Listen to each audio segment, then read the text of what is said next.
В этом видео вы увидите и услышите знаменитую речь Виктора Франкла о смысле и цели в жизни, произнесенную в 1972 году.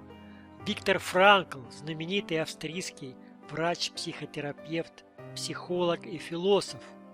В годы Второй мировой войны он получил страшную возможность испытать на себе собственную концепцию того, что в будущем стало логотерапией и помогло исцелиться десяткам тысяч людей.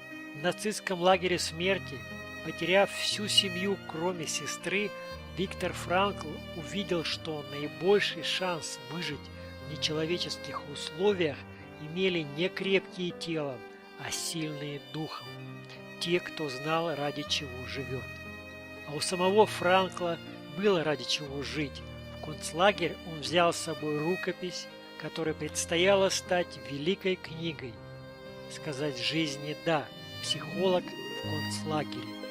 И он сказал великую фразу: «Человек не должен спрашивать, в чем смысл его жизни, но скорее должен осознать, что он сам и есть тот, к кому обращен вопрос».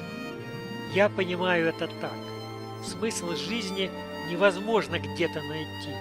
Его можно только выявить внутри себя. They wish to make a lot of money.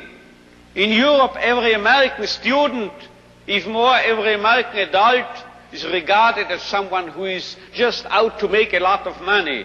Really, 16% of these students regarded their main goal and concern in life to make a lot of money. I'm quoting literally, make a lot of money.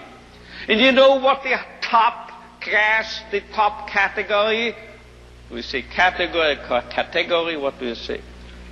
Category was among, you excuse me, but I know I am speaking a marvelous accent without the slightest English.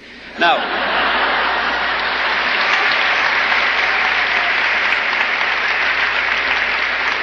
you know what the top category was? 78% of these American youngsters were concerned, as they expressed it themselves, with finding a meaning and purpose in their lives. So this is a realistic view on man. And you know, you won't believe it, gray hair, my age, I started taking flying lessons recently. Do you know what my flying instructor told me?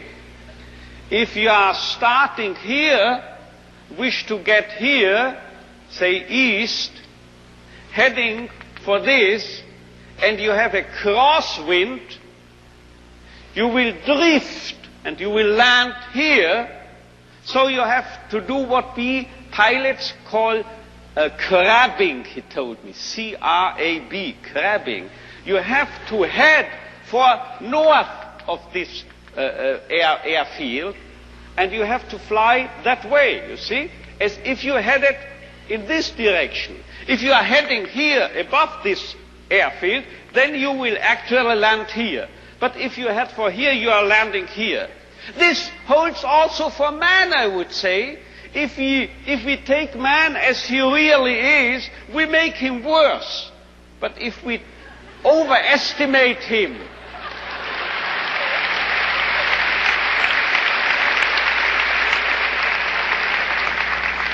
it's premature, your applause, you will soon know why. If we seem to be idealists and are overrating man, and looking at him that high, here above, you know what happens? We promote him to what he really can be. So we have to be idealists in a way, because then we'll wind up as the real realists. And you know who has said this? If we take man as he is, we make him worse. But if we take man as he should be, we make him capable of becoming what he can be. This was not my flight instructor, this was not me, this was Goethe. He said this verbally. And now you will understand why I, in one of my writings, once said, this is the most apt maxim and motto for any psychotherapeutic activity. So if you don't recognize a young man's will to meaning, man's search for meaning, you make him worse, you make him dull, you make him frustrated, you still add and contribute to his frustration. While if you presuppose in this man, even in this so-called criminal or juvenile delinquent or drug abuse and so forth, there must be a what we call spark, a spark of search for meaning.